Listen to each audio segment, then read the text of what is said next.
హరి ఓం ఓం ఓం ఓం శ్రీ పరమాత్మనే నమః.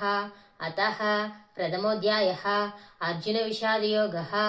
సంజయ ఉవాచ ఏవముక్తో హృషీకేశో గుడాకేశేన భారత సేనయోరుభయోర్మధ్యే స్థాపయిత్వా రథోత్తమం. తాత్పర్యం: మొదటి శ్లోకంలో అర్జునుడు చెప్తున్నారు కదా, కృష్ణ నా రథాన్ని ఇరు సైన్యాల మధ్యన ఉంచమని.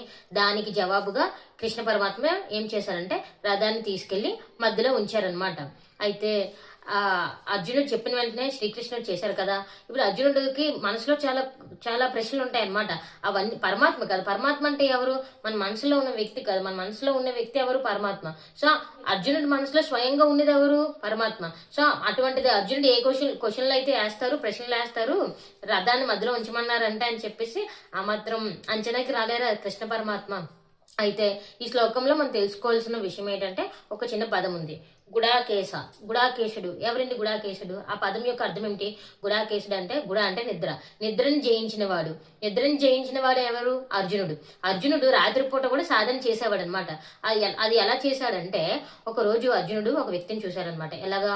అతను చీకట్లో రాత్రి అన్నం తింటున్నాడు అనమాట. ఆయన అడిగారు, చీకట్లో అన్నం ఎలా తింటున్నారు ఏంటంటే, అన్నం ఇక్కడే ఉంది, నా నోరు ఇక్కడ ఉంది, తీసుకొని తింటున్నాను అన్నారు. ఇది యాక్చువల్లీ చీకట్లో ఎవరు కూడా అన్నం తినకూడదు, అది తప్పు అనమాట. కానీ అర్జునుడు దాన్ని ఎలా తీసుకుంటే, చీకట్లో అన్నం తింటుంది లేదు కానీ నేను చీకట్లో బాణాలు వేయలేనా, చీకట్లో సాధన చేయలేనా, సాధనకు ఉపయోగపడుతుంది కదా అని చెప్పేసి చీకట్లో బాణాలు వేయడం స్టార్ట్ చేశారనమాట. అలా సాధన చేశారు. ఆ విధంగా గుడాకేశుడు. ఇంతకుముందు సవ్యసాచి కూడా అన్నాం, రెండు చేతులతో బాణాలు వేస్తారు, ఎడమ కుడి రెండు చేతులు వాడే వాళ్ళని సవ్యసాచి అంటాము. అర్జునుడికి సవ్యసాచి అలాగే గుడాకేశుడు అని పేర్లు కూడా ఉన్నాయి. ఇది ఈ రోజు యొక్క శ్లోకం యొక్క తాత్పర్యం ఏమిటి? శ్రీకృష్ణ పరమాత్ముడు రథాన్ని ఇరు సైన్యాల మధ్యన ఉంచారనమాట. హరి ఓం ఓం ఓం. హరే కృష్ణ.